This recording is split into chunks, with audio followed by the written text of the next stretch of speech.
Hey guys, how you doing? This lecture is going to be about the rectangular marquee tool, and you'll notice that it's up at your top left hand corner. It's the second one down in this toolbar. I've already got it selected. I'll just show you what else is in the menu here, and we'll go over the rest of these marquee tools later on, so we'll do a different lesson for each one of those, okay? So once I have my marquee tool selected, you'll notice I have this crosshair. And up top here you'll see a couple different options for selecting things. We're going to start with this new selection option up here selected. And you can see there's three other options that we're about to get into. So when we have this new selection option selected up there, this is what will happen. We can click on our image and we can drag, and we'll see that we can make any size rectangle that we want. Pretty cool, right? That allows you to select an area, and you can go and you can cut, you could copy. So let me show you how that works. Let's do a copy, file new, go OK, and we'll command V or edit paste, and you'll see that it pasted my selection. Okay, we're just gonna go ahead and close that out for now and not save it. So what's important to understand about this is that you can only select one section at a time. You see when I start to click again, the old box disappears. Let's say we wanted to select more than one box at a time. We would come up to this add selection box, click that, and watch this. I can make a second box appear. I can even do 3 or maybe 4. You can do as many as you want. So now we're going to go ahead and say edit copy, file new, hit OK, and just paste this in there. See, it selected all 4 boxes and was able to copy everything. So we're just going to go ahead and delete that as well. Okay, so here's the next coolest option here. This will let you subtract from your selection, this option right here. So now I have my 4 boxes, right? Well, what if I don't want all of the areas that I've selected in there? Watch this. I can select inside my box, select inside my box. I'm going to even, can you see it? I'm crossing over. See how it cut out that area right there? Watch, I'll do it again up here. I'm going to subtract from my selection. See that? It's pretty cool, right? I'm going to do it once more right here. Subtract. Now watch, I'm going to go ahead and go edit copy, file new, and show you what this pastes. See, I went ahead and subtracted from my original selections.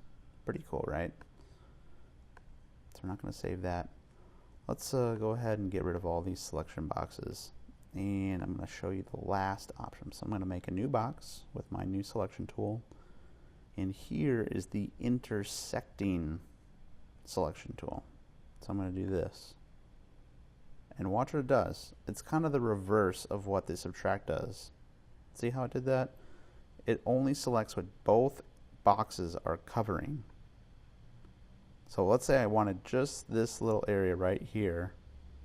I'm going to go ahead and now you can see that I have much more selected right now than should be, but as soon as I let go of this mouse click, it's going to only select this little box area right here. Boom.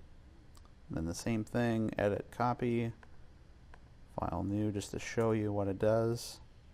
And see, it only selected that little part of his forehead that I wanted. So I'm going to close this. Okay, so let's go back, kind of restart with this new selection and get rid of that. Now I'm going to show you what some of these other things do. So let's say I selected his face, kind of neck, and some of his shirt here. This feathering tool is going to take these hard edges and it's going to change them so that they're feathered. So they're going to be smooth, and it's kind of a slow gradient. Let's say I wanted a 40 pixel feathering. So reselect here. And you see how it's got the curved edges on there? That lets me know that it's feathered my selection.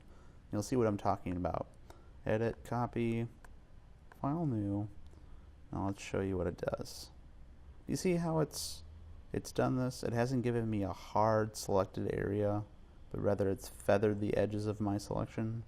It's kind of a quick and easy way to take care of some cool graphic design stuff without having to go in there with an eraser tool or a blur tool. It gives you a nice even feather all the way around. So I'm going to turn this back down to 0, and this anti-alias is going to be cut out because it's not really going to be used in this Marquee selection tool. So we're going to skip over here to this style.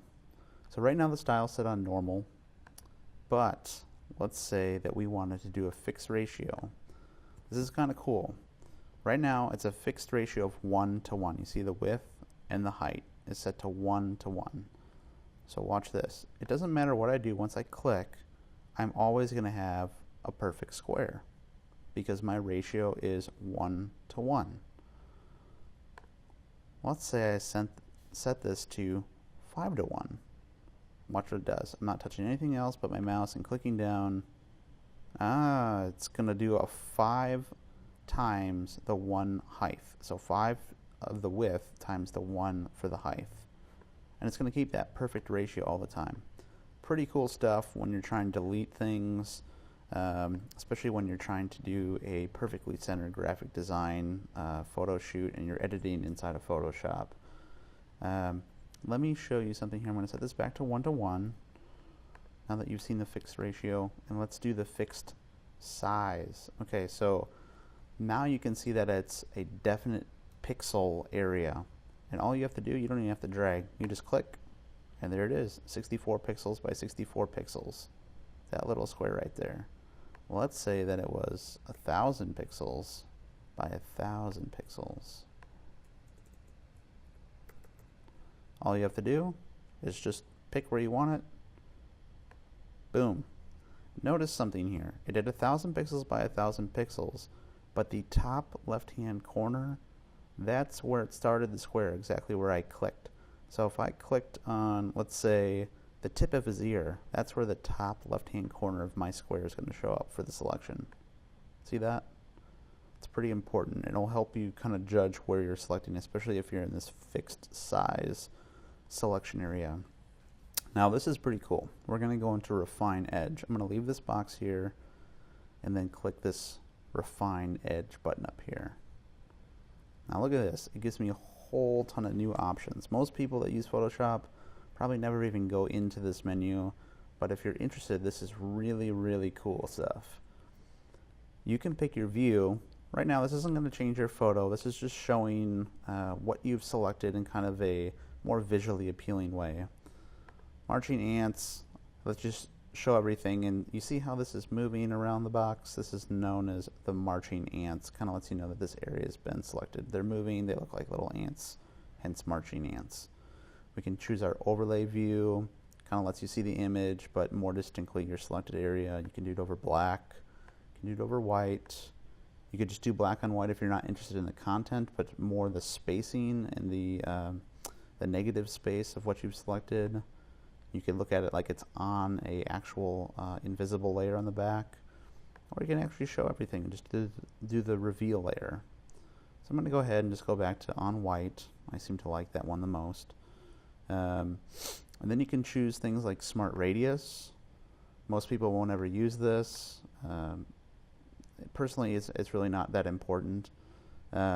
This Adjust Edge, this is where it becomes really important.